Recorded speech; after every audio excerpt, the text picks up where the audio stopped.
Hey, welcome back to Common Mansplaining. I'm Eddie, that's Christian, and today we're going to talk about one of our chief boogaboos here on Common Mansplaining, that is transgenderism, kind of the epitome of what postmodernism has as its logical extension. And so, Well, the rise and fall of transgenderism, because right in our lifetimes, I'm a little bit older than you, but we're pretty close. In our lifetimes, we have seen transgender people living openly in public go from something that was, you know, a kind of joke taboo. that you never saw. You heard of it.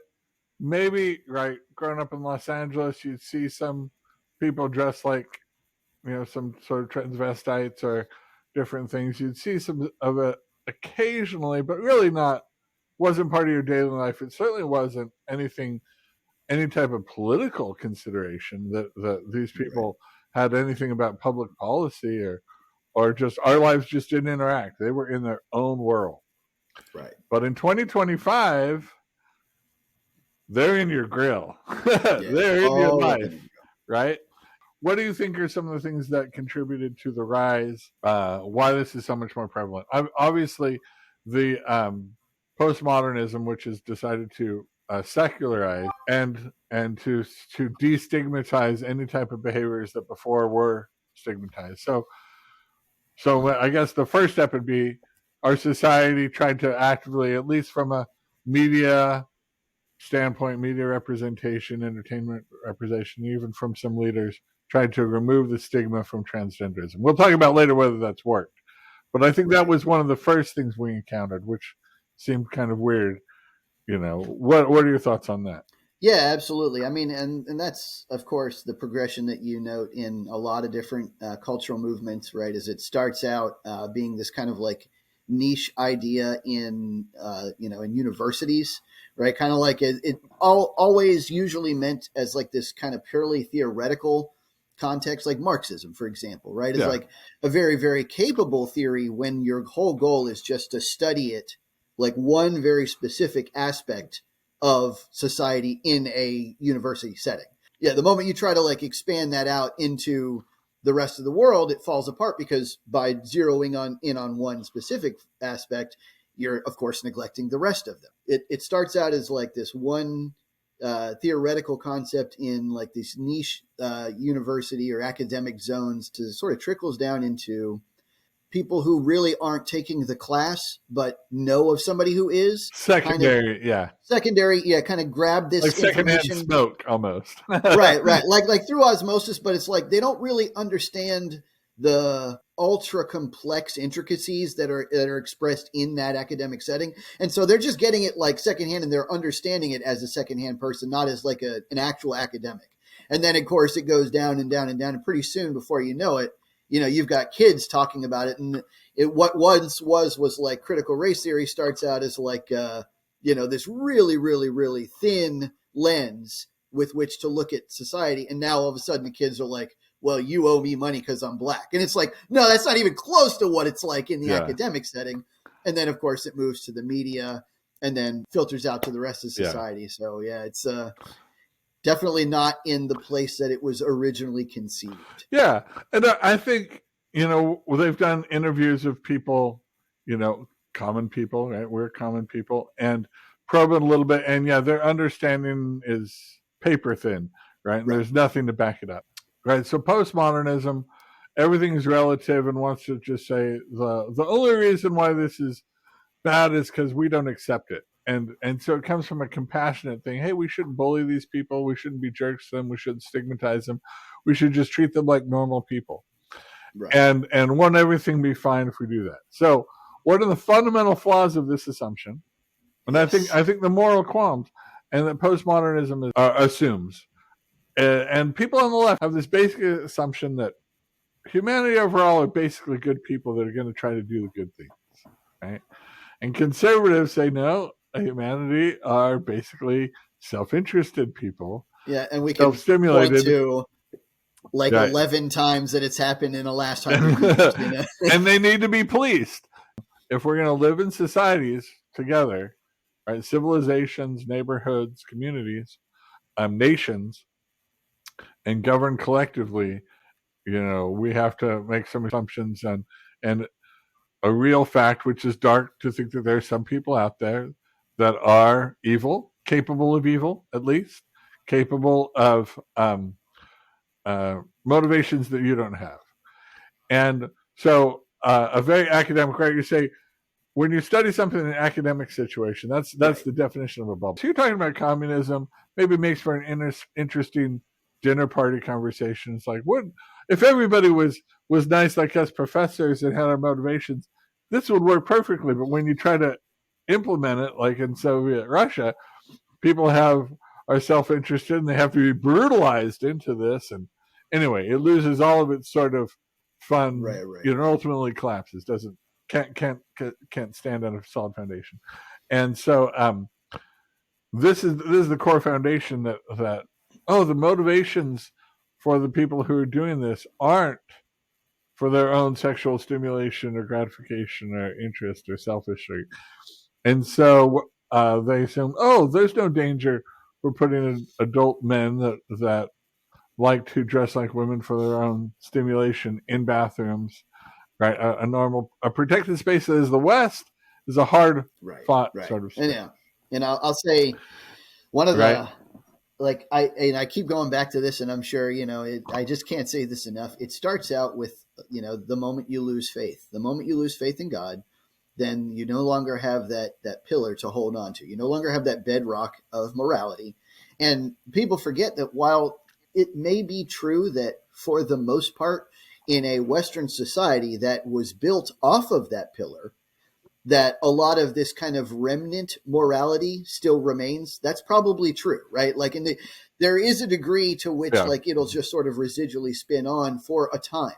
But if you remove all of the reasons for that morality, then it isn't going to be forever before, like it seems like it's self-explanatory. Like, well, yeah, people don't go around killing each other. They don't go around, sexually assaulting each other. They don't go around doing all these things. It's like, well, they don't yet because there are laws against it. And those laws were built off of a Christian fundamental concept, right? But if you remove all of the reasons, humans do, in fact, do all of those horrible things and have throughout history. And the reason that we constructed this morality in the first place, right? The reason that we found that, faith in God was something to rely heavily upon is because it gave us reasons not to do all those crazy things.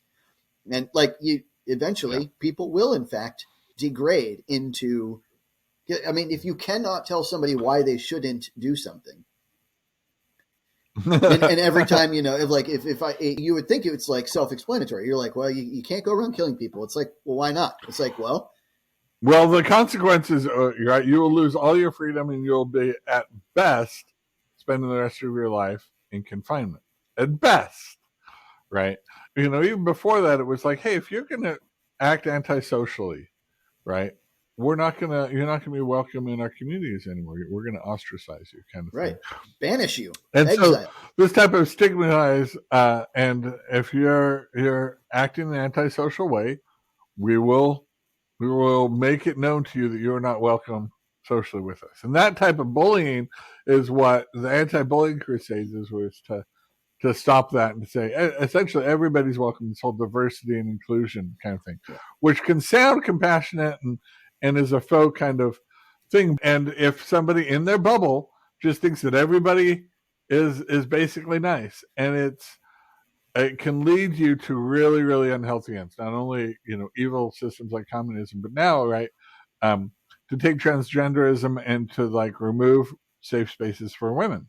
And this is where you have a leftist, somebody who's very, very liberal, like J.K. Rowling, trying to just speak common sense and being vilified for it and being shouted down like it's the craziest idea ever, when she's just saying, no, this is manifestly, obviously, common sense, a bad idea that makes women's lives worse.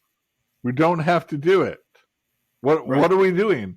And and an idea that in our lifetimes 99.99% of people had, and now it's like you can't find anybody, and certainly anybody of any public stature, to come to our defense hardly. I mean, yeah, people from all over the left are starting to like jump ship like crazy just because of how untenable this becomes in the long term.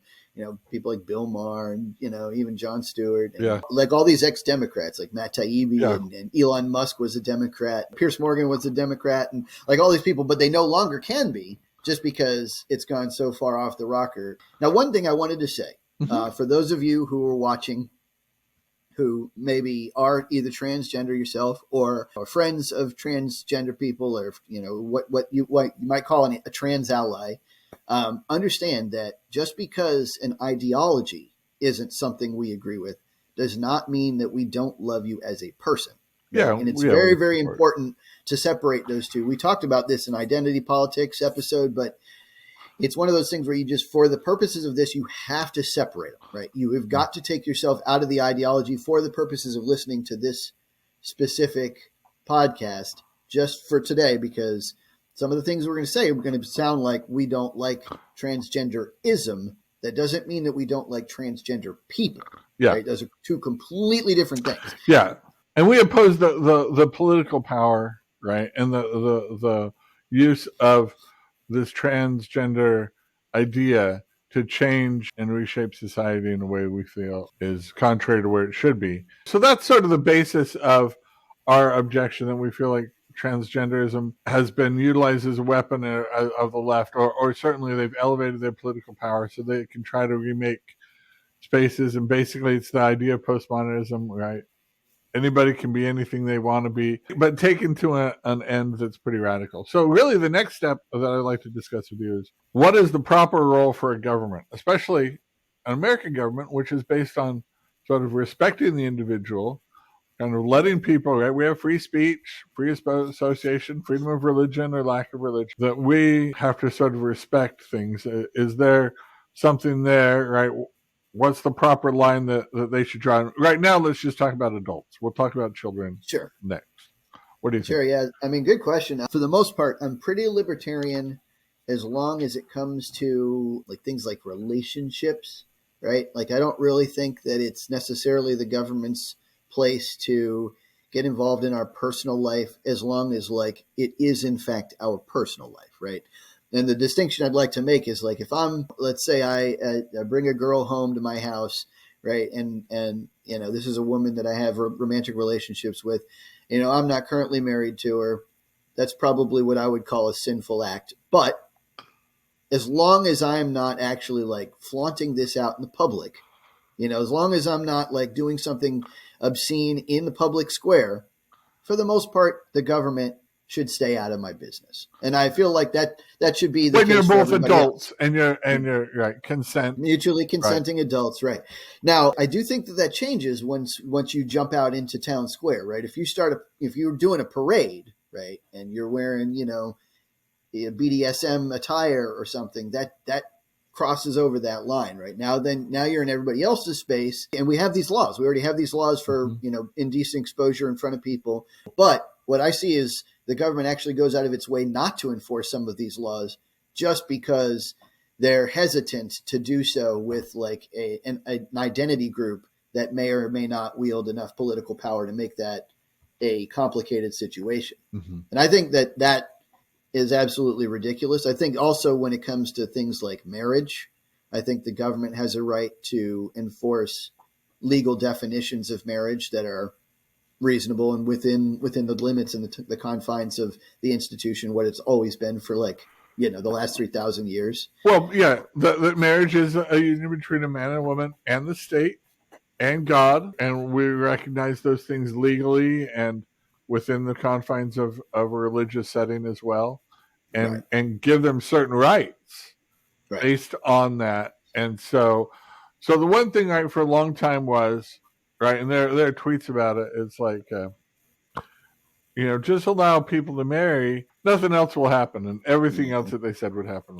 And one of the things with transgender adults, it's been like, all right, so the government will allow people, adults, if they want to dress a certain way, right, put on a wig and dress like a woman, the government, to a large degree, will hands off, right? Or like they used to say, keep this to private adult-only Right. spaces where you're not welcome in sort of the town square, unless it's a sort of comedic thing, like As long as it's not a violation of the law, I'm pretty yeah, much happy. violation Right. of law. But I guess they've become much more lax in that too, and sort of gone from not even then allowing them in public spaces to now to even encouraging it, right?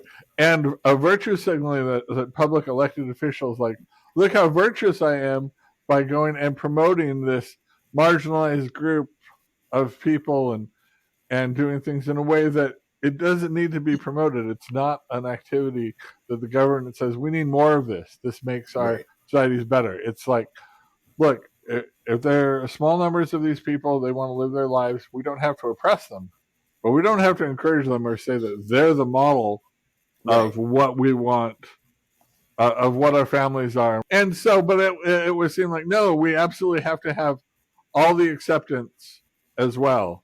And Right. I think to a large degree, right, transgender people have a lot of emotional problems, usually are unhappy. And then they feel like, okay, I'm unhappy because my body doesn't match whatever. Let me Right. change that.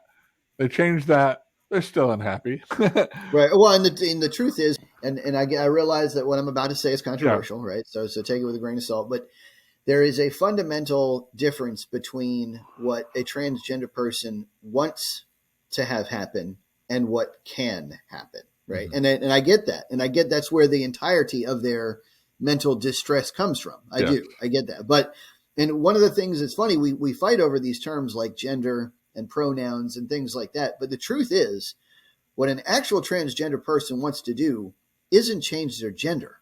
They want to change their sex, right? Yeah. And it's important. It was funny we're fighting these weird battles on these battle lines that really don't actually affect the core of the issue. The core of the issue is that if I'm a trans woman, right, and I'm a male, assigned male Yeah. at birth, and I want to become a woman, I'm not wanting to become a woman. I'm wanting to become female, Yeah. right? And so that's the problem, right? And so then after I've gone through this gender affirming care, after I've gone through gender affirming, hormone therapy, and then eventually like reassignment surgery, I still haven't actually accomplished becoming female. Yeah. I might look like it on the outside, like I might have disguised myself well enough. But the biggest trouble that we run into is that we're trying to treat this as like a medical fix for a problem that it actually definitively isn't a fix for, right?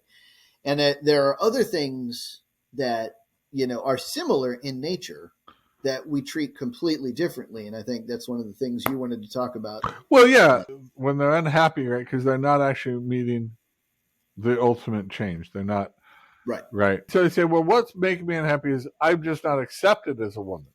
And if I could force society, I could force everybody, those people over there that see me and they see a man dressed as a woman, if I could force them to say that I am a woman, then I'll be happy, right?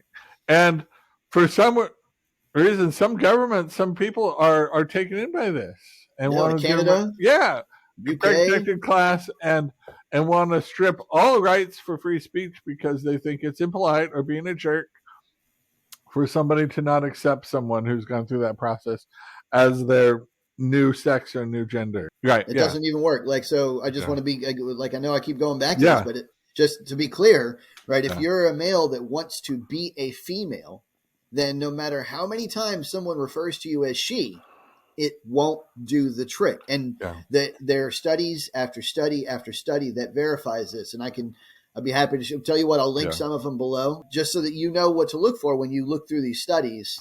I want to make a quick note about this. What you'll see are a couple of things. Number one, you'll see that the studies do show very, very short term, like euphoria, right? So if I change release, on the outside, right? Like, because part of it is like you're all of a sudden accepted into this brand new community, and this community not only wields political power, but they're also very, very welcoming to each other, right? It's like becoming part of a new club, right? So you get that.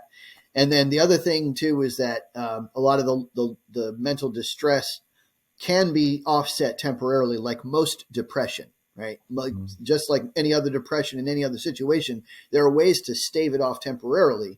It just doesn't last forever. Yeah, you're in a manic state, The other thing you're going to see when you look at these studies, and this is something that you're just going to have to muscle through and dig through is that because of the way that Google is, because of the way that a lot of like Facebook and all the other social media platforms are, except for X, it's going to be very, very difficult for you to find a comprehensive group of studies. What you'll find are a lot of things that are promoted by like the American Medical Association or like the Gynecologist Association and stuff like that. A lot of stuff that's basically very, very pro-trans. And the stuff that would be classified as anti-trans is just as numerous. It's just harder to find, so you have to dig for it. And so one of the key things that is really, really important to note is when you look at a study, make sure that you read a study, make sure that you understand what its methodology is, the whole thing, the abstract, everything that is involved with the study, because otherwise what will happen is you'll see study after study that basically shows this surface level euphoria or like the short-term euphoria where it's like, oh, we did this and they're all fixed, they're all better.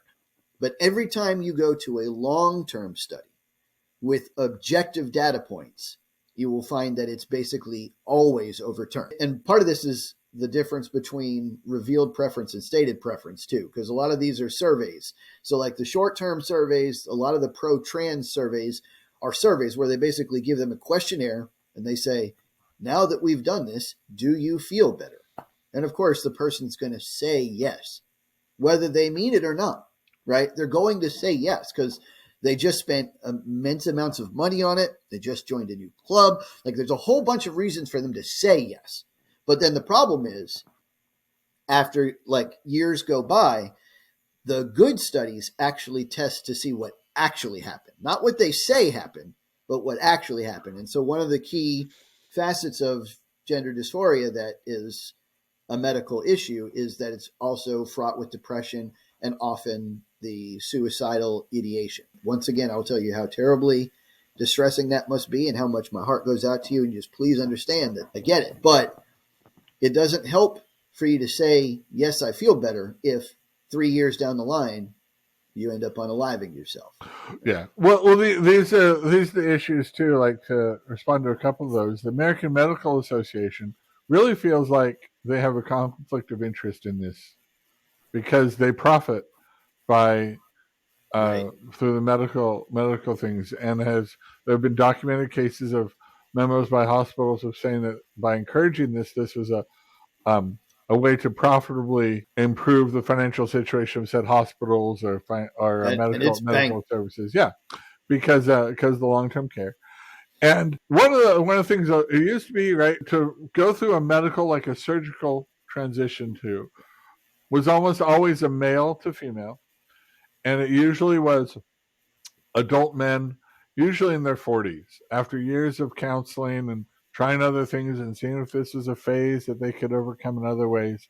Finally saying, okay, no, they're committed to this. There's not a way. All right, we'll go through and do this. It was, it was very small numbers.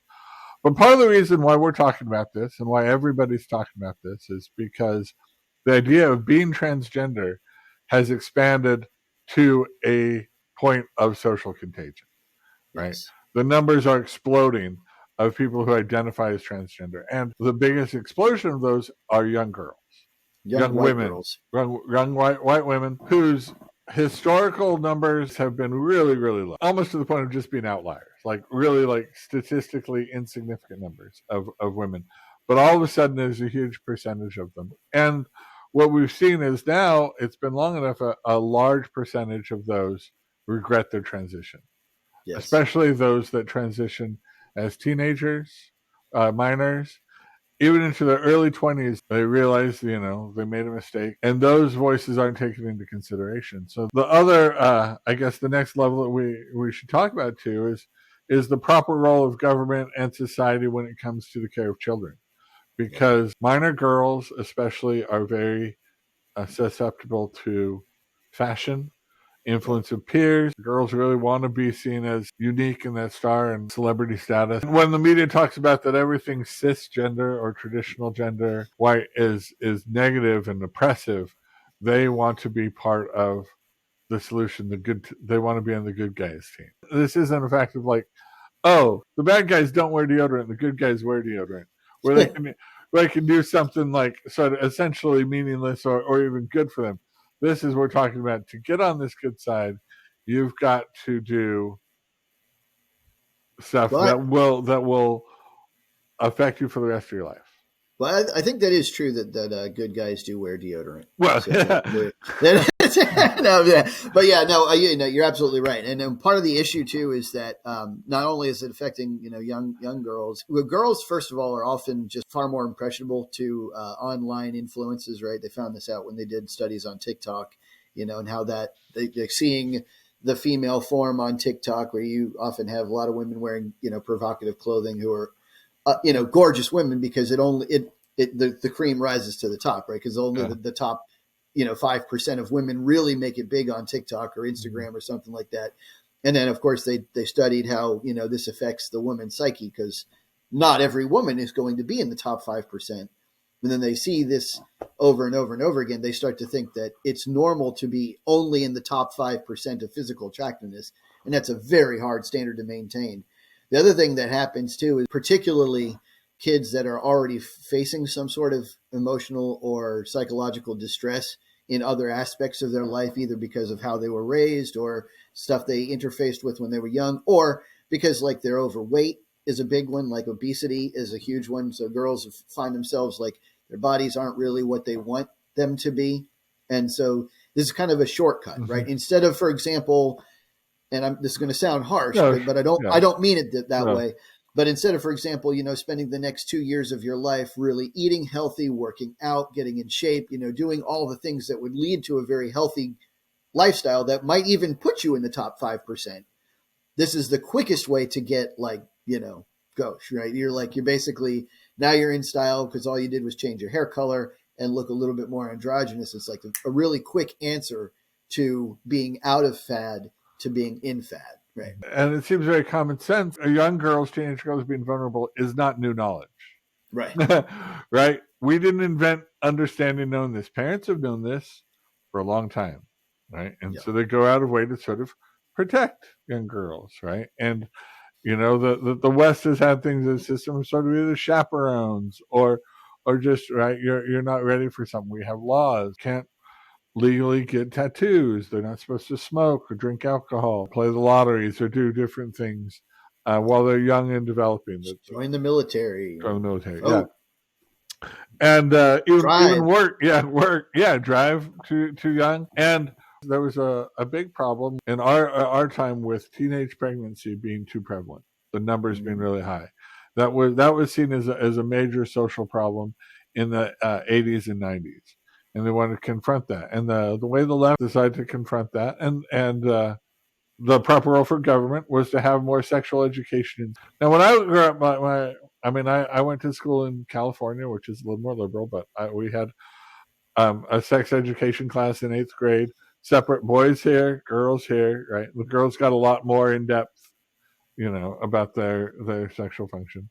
Right. And then junior year of high school, and we actually had a class that was co-ed and with a teacher, and we could ask questions, and it wasn't just sort of a one-day thing. But still, it was driven at, look, if you have sex, this will lead to children. You don't want to have children at this phase in your life. And STDs. Right, STDs. But it was like, you don't want to have children right now because it limits your choices. So abstinence was sort of the push of the education at the end of the day. It's bad for these girls. It's bad for society to have children. So now common sense would be, if a child wants to medically transition, do things that basically would alter their body for the rest of their life. We have always said, you're too young. You can't do that yet. Come back to me when you're 18 or 21 or an adult and feel that strongly. Then, we won't stop you. But right now, it could be a phase, or your body's still developing. You're not where you might like where you get to, Anyway, and so that seems very common sense. And the idea to sort of push back, like, hey, can we just say that nobody can transition until they're an adult? And people were up in arms, like this was the most heinous thing. And well, if a child wants to get a tattoo, you're going to tell them no. Well, yeah, of course. Of course. Of course. Of course. And what's different about this? And that was the argument that they didn't have an answer to at the time. But the radical left has still said that that's an improper role for the government. To steelman their argument, the biggest difference would be whereas tattoos are basically a superficial modification, a lot of the key signifiers that they would be trying to disguise happen during puberty. If you allow a guy to grow through puberty, it's often too late to have any semblance of them looking like a female for the rest of their life, which is honestly, it doesn't make a difference. Yeah. The truth is you're just not going to look much like a female anyway because you're not one. But it does help, right? It does make it at least a little bit easier if you never go through puberty. Well, Western white girls and I would say Hispanics and Africans, Asians transition whenever you want. Like Asian men can look like a woman whenever they want. Of course, they have the bone structure for it. Yeah, they can do whatever. Sorry. Right, but that's the steelman. But I mean, but even so, I just can't see why the government would have any place letting a kid make any kind of, even having a part of that. I think the exploding numbers are a warning of a social contagion, and that this is just a fact. Just so I'm clear and I'm thorough, and I'll have steelmanned all of the appropriate arguments from the other side. What the argument from the other side is typically is that rapid onset gender dysphoria is not a thing. They deny it. They would claim that the reason that all of these trans people are popping up now is because they now finally feel safe to do so, and that they've kind of always existed throughout history, but just now they finally feel safe to come out and be trans and be themselves.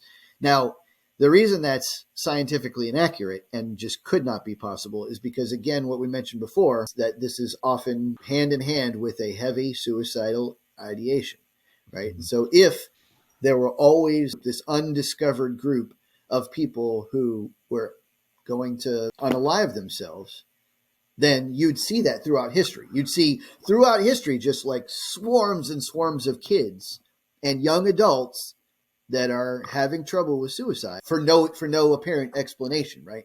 But we don't see that. What we see is the suicide numbers have jumped dramatically too.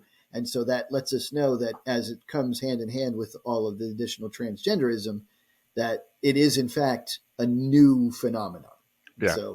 So if a young girl gets an impression and fixates in her mind that the key to her unhappiness is her gender or sex, and the key to her happiness and well-being is to change that sex to a new one, we as a responsible parent, and including the teachers, authorities, and the government, should say, look, I understand this is very important to you. If it's still important to you when you're an adult, then you can pursue that. But for now, we have learned that too many people regret this decision, and it's too life altering. We're going to shut you down and deny you access to this. And the example I wanted to make, and this was an example I floated to my wife and to Eddie a little bit, that's sort of off-putting. But if there became a social contagion where it became cool for 13-year-old girls to become pregnant and have a baby right away, because it's like, hey,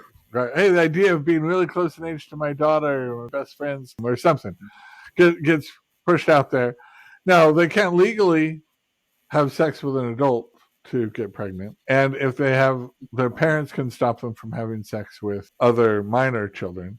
But what if they felt so much that they identified as a mother to go to sperm banks and request sperm and get pregnant? An adult would say, no, you're too young. You shouldn't be having a baby. This will alter your body permanently. This will lead to, consequences you don't anticipate now as a young person, right? We would say all these things to that person. But if they were like, I'm going to kill myself if I don't have a baby. My body is telling me I want a baby. Is it the threat of suicide enough to just say, okay, whatever you want, we will medically provide it for you? I hope not. I mean, right? I truly do. I truly hope not. It's a complicated scenario because in that case, one of the things that sets that example aside is that, they can still have babies later, right, in life, which is similar because they could still just choose to be a different gender later or, wear a different disguise later on in life. The one key difference, of course, is that they'll say that's not gender, right? and that gender is somehow this weird standalone. It's a weird type of like special pleading, a logical fallacy. It's like somehow gender is different than all of the other situations. Well, this is why we need Donald Trump, but we need people to stand up like J.K. Rowling, even people on the left, and say the emperor has no clothes, and say, look, these arguments, we're not buying them. We're not buying them. And the consequences of accepting them and living by them and accepting them as truths that cannot be criticized are too horrific. We have to grow up and finally set boundaries, which postmodernism never wants to set a boundary, never wants to draw a line and say that this is inappropriate, that this is a law, It used to be children were off limits. Now they're not. There are professional, educated leadership people who are saying 13-year-old girls, I've seen these videos, are old enough and are well-formed enough to make permanent decisions about their sexuality, right? Right. And it's like, would that involve their sexuality having a child? Getting married at 13? Or is it just having the medical procedures that you want to get paid for? What's amazing to me is that everybody seems okay with like a 13-year-old deciding, for the rest of their life what gender they're going to try to pursue. And yet they won't let 19-year-olds and 22-year-olds work on financial analysis in the treasury, right? Like that's a problem, right? Yeah. 21-year-olds doing financial work is like, whoa. But like if somebody, a girl comes and says, I want to lop my breasts off, it's like, oh, cool. Well, yeah, obviously everybody is always skeptical of the judgment of young people, that they do not have enough experience, and we try to be nice to them. And it's kind of like a 2-year-old that throws a tantrum all the time. Yeah. I don't know if you've ever been around. Now, you will try to accommodate that 2-year-old, but you're not going to trust them with the car keys or Home Alone, like, and a tantruming 13-year-old or teenager versus one that's responsible. Obviously, every individual, we're talking about this sort of broadly, but no matter your experience or your temperament, or how soberly they profess this, we need to just soberly set a boundary. Yeah. This is not something that we can allow for a non-adult. People forget that this is the role of a parent to begin with, is to protect their kids from potentially damaging, life-ending situation that, will have ramifications for the rest of your life and quite frankly don't solve the problem. Because once again, like I mentioned, and I encourage you to look through the studies. I will post them below. They don't actually solve the problem, right? I want to be clear about this. When you get gender reassignment surgery, that doesn't take away the emotional distress. It doesn't take away the psychological distress. It might for a year, maybe, but it doesn't solve the problem, right? So then you have to understand that if a medical treatment doesn't fix something and it has negative side effects of like sterilization and a whole slew of negative side effects, like a lot of them. Yeah, that are not disclosed up front. Then like, why would you do it? I liken this to like a 13-year-old that comes to me and so like if my son comes to me and says, well, I want to do cocaine. I'm like, I get that.